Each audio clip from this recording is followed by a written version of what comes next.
Rosa Cruz, que a gente conhece como uma sociedade hoje, na verdade ela tem a origem dela, vamos colocar ali, desde o tempo do Egito, né? Ali quando a gente fala de determinados faraós, da época de 1500, 1300 a.C., né? Nós temos o Tutmés, o Tutmoses III, Akhenaton, já ouviram falar nesse grande ser? O Akhenaton, né?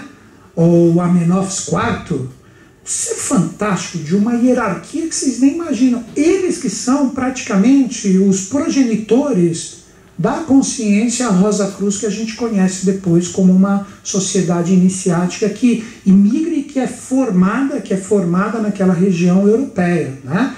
Então, na verdade, quando a gente fala desse símbolo aqui, a gente não está falando de uma coisa de agora, não. A gente tem várias adaptações, coisas que foram feitas nele, mas na verdade a consciência dele vem, ó, de muito, e muito, e muito tempo. Então, quando a gente entra nos arquétipos que estão ligados aqui, na verdade nós estamos ligados a energias divinas que estão ligados ao projeto evolucional das hierarquias em relação à humanidade de tempos imemoriais, né? Tanto é que quando a gente fala a palavra própria, direto, Rosa Cruz é o corpo do que tem ali. Ou seja, a cruz, que representa a matéria, que aí já representa o tetragramaton de todas as teogonias, né? O que é tetragramaton? Tetragramaton são 4 forças que formam uma quinta consciência. E a rosa, ela representa a parte do espírito. Então o que seria? O espírito crucificado na matéria, ou na carne. Então quando nós falamos dos grandes seres que chegaram aqui na humanidade e se projetaram, quando você utiliza o termo de Rosa Cruzes, não é que eles pertencem à sociedade. A sociedade é uma extensão dos valores, tal. Ela já teve o seu tempo áureo, né? Mas hoje a gente tem essas versões atualizadas. Então aqui você pega de repente o próprio Cristo. O Cristo era a rosa da cruz, do madeixo dela, né? A rosa representa o espírito. No Ocidente a rosa é a representação da flor de loto no Oriente. Então quando você fala Om Mani Padme Hum no Oriente, você está falando o quê? Salve joia preciosa nascida do loto. Então seria na representação direta do que representa o ser humano, representa todas as suas imperfeições se elevando e renascendo, Om Mani Padme Hum, o próprio chakra coronal que projeta a consciência de luz que está aqui. Então você é uma Rosa Cruz, você é uma rosa renascida da cruz ou do madeixo da terra, você é um iluminado. Buda, quando desperta da árvore da luz, da consciência, árvore de Bodhi, como alguns falam, ou de Budi, ele se torna o quê? Aquele renascido, mas ele continua no corpo físico, continua ou não continua no corpo físico? Então ele é um Rosa Cruz. Então entendem que isso transcende o nome de sociedades iniciáticas e etc. Então quando a gente fala desse símbolo, esse é o primeiro ponto que a gente tem que entender. Quando isso aqui está expresso, nós estamos falando de um espírito crucificado na carne, mas que não perde a sua prístina pureza.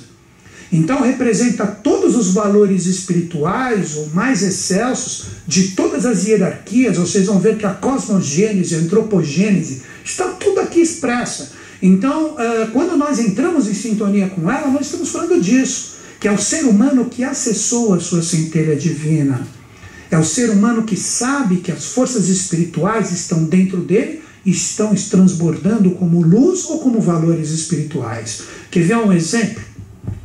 O mestre Saint Germain, como vocês gostam de dizer, mas eu prefiro aportuguesar, São Germano.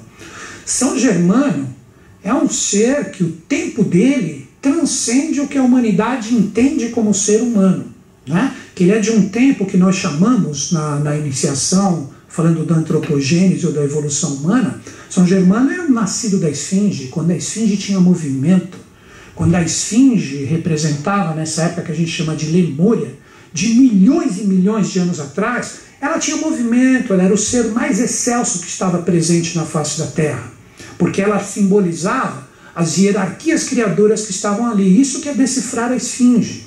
Quando você vê as asas da águia, são as hierarquias que doaram a mente para o ser humano. Quando você vê o corpo do leão na esfinge, as hierarquias que doaram, o corpo emocional do ser humano, o touro, a força, e a face do ser humano é um animal transmutado no anjo que futuro ele virá a ser. E o São Germano nasceu dali. E ele tinha uma polaridade. A polaridade dele quem era? A polaridade dele era a São Germana ou Lorenza. Porque o nome de São Germano, segundo os ensinamentos de sociedades iniciáticas de grande valor, o pessoal sabe que eu sou de biose aqui, é Lorenzo Paolo Domitiani, que era o nome que ele utilizou na época que ele deu praticamente o start aos iluministas, que foi o iluminismo na época, que acabou inspirando aquele ser que todo mundo fala que é responsável pela Revolução Francesa, que foi o Robespierre. Então ele foi inspirado pelos maçons, pelos iluministas, que tem por detrás a consciência de São Germano. E São Germano fazia várias reuniões naquela época, né? E um dos seres, né, isso nos livros também, não é nada, eu só estou passando o que eu estudo para vocês, né? Ele fez uma reunião de Rosa Cruzes, discípulos Rosa Cruzes. Aí você fala, pô, então eram Rosa Cruz associados? Não, Rosa Cruz no sentido do valor que possui nela. Aí um dos discípulos que estavam ali foi o Mozart. Mozart estava lá. Aí o São Germano mostrou o símbolo Rosa Cruz para o Mozart e falou assim, o que você está vendo ali?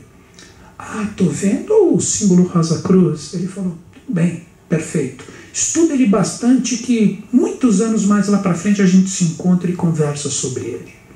Então, isso aqui é símbolo para você ir longe, para você, quando você observa ele, assim que está o poder da consciência para que vire proteção, consciência e energização.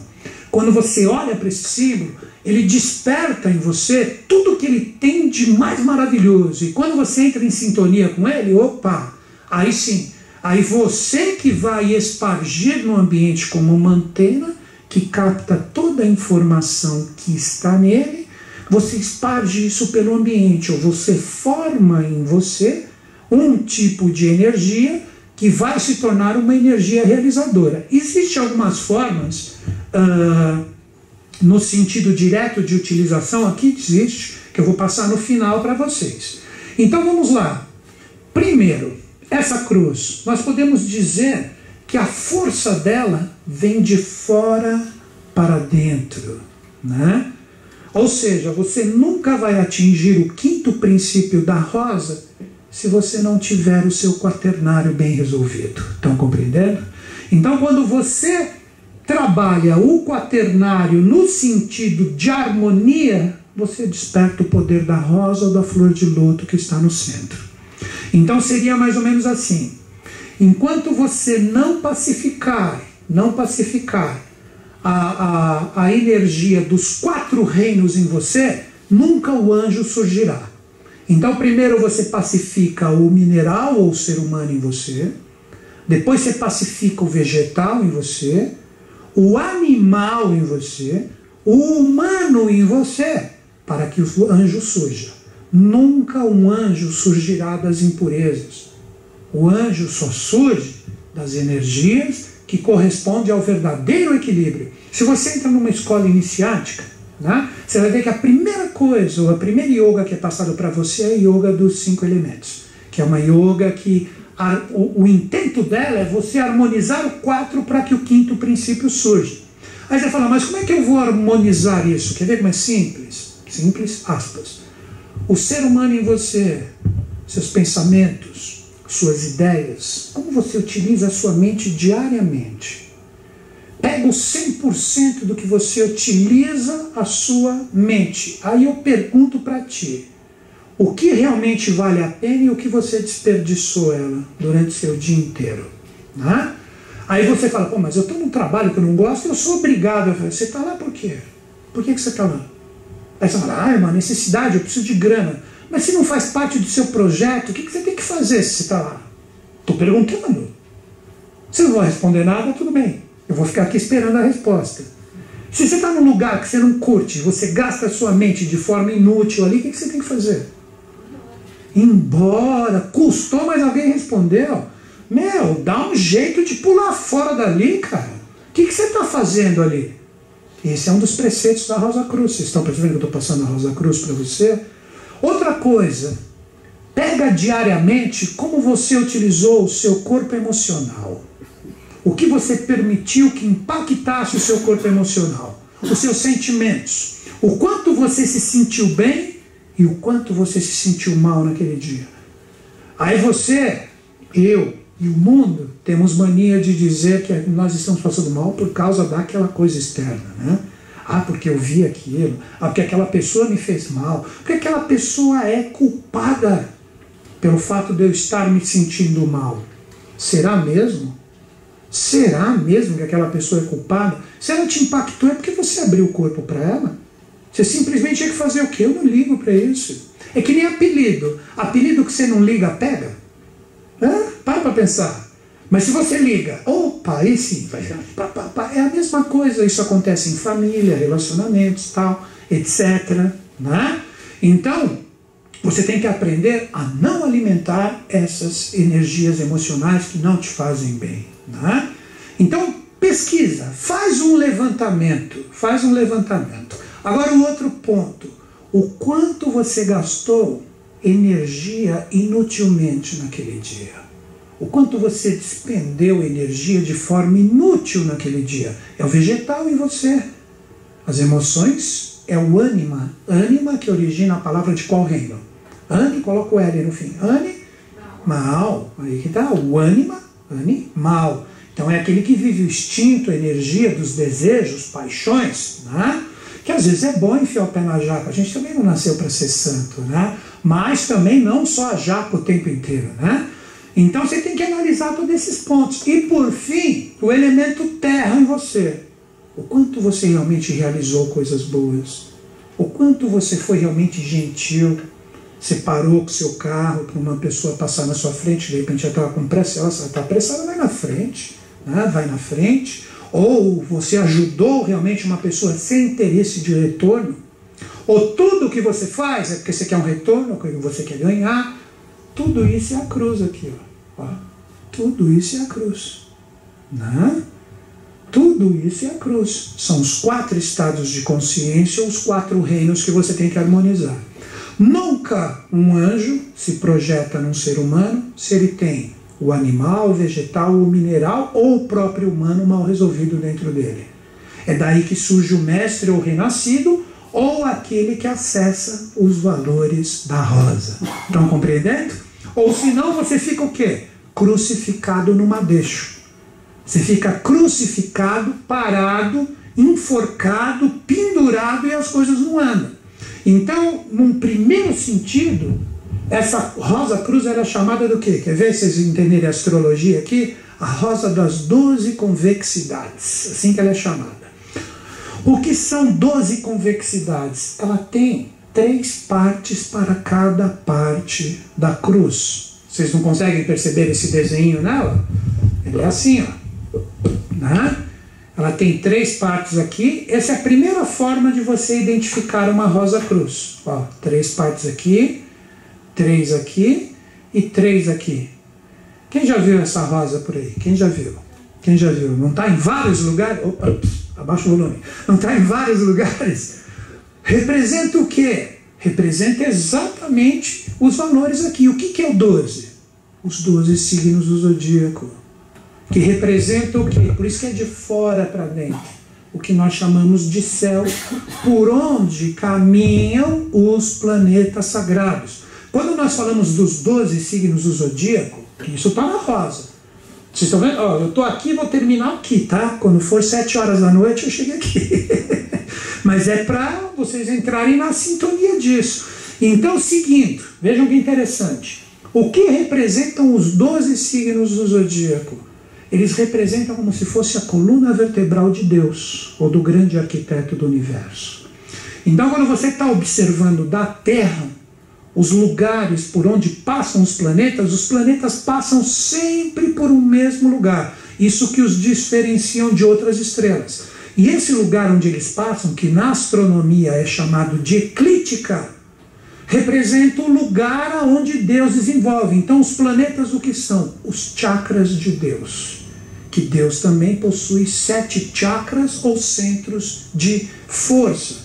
Então os 7 filhos, ou 7 autogerados do próprio grande arquiteto do universo, passam pelo lugar onde nós chamamos zodíaco, que são os 12 signos. Então essa representação aqui, quer ver? No ser humano aqui, você tem a coluna dele. E a coluna dele, desloca um pouquinho para lá ou para cá, você tem 7 centros de força. Esses 7 centros de força, quando você faz subir essa energia que está aqui embaixo, sobe uma energia dupla, né? E essa energia dupla vai fazer o renascimento da rosa que está aqui. E essa energia dupla, o que é? O diabinho e o anjinho que se neutralizaram em você como consciência. Quer ver o ditado? Que esse ditado não é meu, é do meu professor. Nem bem, anjinho, nem mal, diabinho, mas a grandeza sublime da lei. Ou seja, você se harmonizou. Porque você nunca deve ser um dos extremos. Você tem que ter o equilíbrio dos dois. Então, quando essa energia sobe como 2 serpentes, surge a iluminação. Agora você faz isso análogo. Quer ver aqui? Ó, quando você olha um mapa astral, todo mundo já deve ter visto um mapa astrológico na vida. Ele não é redondinho? Ou não? Era triangular o mapa astrológico que vocês viram. Se você nunca viu, vai no Google hoje. Mapa astrológico. Imagens. Você vai ver que é tudo redondinho. Você fala, não é que ele tinha razão? Ah? E aqui os planetas andam. No signo, você vai ver que tem o desenho dos planetas. Representa essa mesma consciência que eu falei aqui, só que em forma de círculo. Que quando soa o renascer de um ciclo, os ocultistas chamam isso de Ouroboros, ou a serpente que morde a própria cauda. Que passou um determinado ciclo, uma determinada era, e isso está presente aqui. Então, quando nós falamos dessas consciências, elas estão presentes aqui, ó. Então, esse grande círculo está aqui, ó. Que se você pegar, ele está aqui.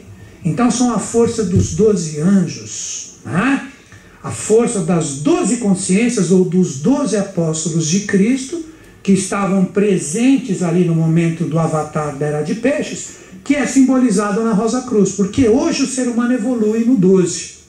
É a possibilidade que a gente chega, sempre no 12. Por isso que o arcano 12 do tarô é o pendurado, para a pessoa que está de cabeça para baixo. Mas se vocês observarem o arcano 12, que é o pendurado, que é o comprometimento do desenvolvimento humano, você vai ver que na cabeça dele, que está de ponta cabeça, tem um monte de luzinhas. Isso representa que ele está pronto para a iluminação, ele está se comprometendo com a sua evolução. Dizem no ocultismo que o arcano 12, o pendurado, é o arcano dos anunciadores, dos arautos, dos iocanãs, que, como João Batista, que independente de como a coisa funcione, ele vai fazer o papel dele. Por mais que ele perca a cabeça, ele vai até o fim sem esmorecer. Então, as 12 confexidades. Mas agora eu dou um segredo para vocês. Quer ver que interessante isso também? As igrejas, as 3 partes em formação, ficam ocultas na cúpula dela. Ó, ó, ó a catedral aqui. Então, quantas ficaram para cima? 9. Que quando você vai homenagear um santo no interior, você vai fazer o quê? Uma septena. O que você faz, Gilberto, quando você vai? Uma novena. Por que uma novena? Vamos ver quem mata a charada agora. Por que uma novena? Dou-lhe uma, dou-lhe 2. Uma novena por quê? Nós estamos num 4º momento. O mineral está pronto. O mineral, ele já terminou o ciclo evolutivo dele. O vegetal também. O animal também. Quem que está em formação? Começa com H. O humano, que vai fechar suas 3 partes. Deus é uma trindade, ou eterno, em tudo e quantas forem as teogonias. Se você for na Índia, qual que é a trindade dos hindus? Um é a cerveja, qual é o nome da cerveja que todo mundo toma? Brahma. Outro, Vishnu e Shiva. Se você for no Egito, o Osíris, Ísis e Horus. E o católico faz a Rosa Cruz toda vez que ele passa na frente de uma igreja. Como é que faz, seu Zé, quando o pessoal passa na frente de uma igreja? Em nome do... Ó, 3 aqui, 3 aqui, 3 aqui, 3 aqui e Rosa crua, rosa, amém. Que o amém é o A1. O Om Mani Padme Hum. Estão pegando? Estão juntando as coisas? Vai explicar isso para o padre hoje, quero ver. Você vai ver ele pegar a cruz dele, sai daqui. Você está assistindo muito filme em Hollywood, sai daqui, capeta. Você está assistindo Constantino demais, eu também assisti, vai embora. Eles nem sabem o quanto existe de consciência nessas coisas. Só para afirmar, aqui vocês não peguem nessa ordem, que eu só simbolizei os 3 reinos. Então eles suprimem as 3 realidades que estão em desenvolvimento, que eles querem que se forme aonde? No planeta Terra. Aqui que você já começa a pegar a riqueza do que existe nessa haste. Estão vendo que ela é diferente das outras 3 de cima? Porque representa o que está em formação ainda. Aqui você tem o que nós chamamos de elemento terra. Elemento terra. Se você quiser colocar os elementos aqui, né? Aqui é o elemento fogo, no vermelho, né? Aqui é o elemento ar, na parte superior, no amarelo. Aqui você tem o elemento água. E aqui embaixo você tem o elemento terra, que está inclusive dividido em 4. Conseguem perceber isso? Está dividido em 4 partes. Vocês vão falar, meu, esse louco vai ficar falando isso sem parar? Vai. Mas tudo isso que eu estou falando, na hora que você quiser utilizar, você tem que saber. Tipo assim, eu quero fazer uma energização do elemento ar. Então onde que você vai trabalhar? Aqui? Em cima. Você quer trabalhar o fogo aqui, quero trabalhar a água aqui, quero trabalhar a terra aqui. O símbolo é tão sábio, né, no que existe de consciência aqui, você pode ver que aqui você tem toda a luz da estrela de 6 pontas que representa o macrocosmo. Aqui é a árvore da vida, vocês vão ver que a árvore da vida dos cabalistas está aqui, né? A árvore da vida, quer ver? Se você falar na Kabbalah, eu falei dos elementos agora, você pode chamar essa parte, já vou explicar o que é. Essa parte de cima, alguns de vocês já devem ter ouvido falar nisso. Aqui de Ain, aqui de Sof e aqui Or. É Win, Sof, Or. Essa é a palavra, nessa trindade. Win, Sof, Or, ou esse triângulo, conseguem observar esse triângulo aqui? Ele representa Deus em potência querendo se manifestar. E quando essa trindade, o En Sof Or, o que quer dizer na tradução En Sof Or? O espaço sem limites, ou o espaço ilimitado, ou o oceano sem praias, né? E essa haste aqui de baixo representa a manifestação dessa força deífica querendo se tornar o mundo manifestado. Onde você tem essa parte aqui de baixo é o mundo manifestado. Querer vocês entenderem isso?